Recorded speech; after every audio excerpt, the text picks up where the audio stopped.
So what would you do for a small business around an ad strategy?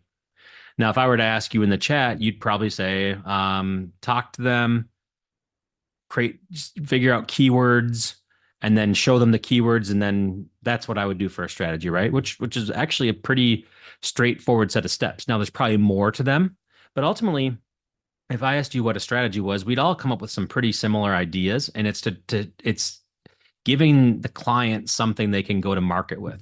And that's basically what we're doing here. So if I expand this, I'm saying that you need to talk to the client, you need to research, you need to create things around keywords, ads, campaigns, so on. You need to set their budget, like tell them how much you recommend for a budget. And then you might even build this thing out. You might even give them a AdWords editor or ads editor file with what that campaign might be, or at least give them a document with like, here's what your structure should look like. Then you present it to them for buy off. Okay.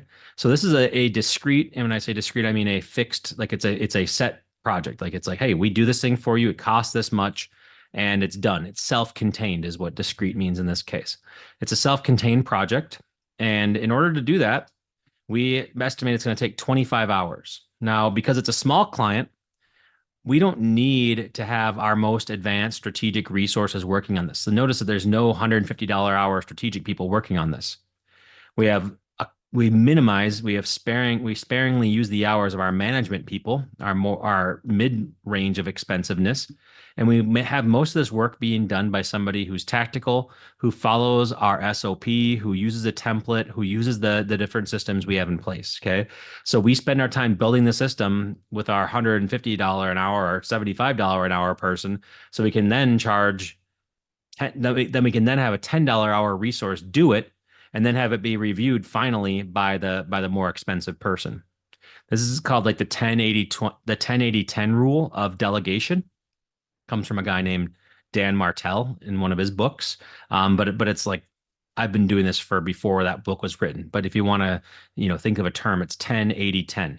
10% done by the person who knows the most, or the person who can kick it off, who can talk to the client, who has strategic or management capabilities.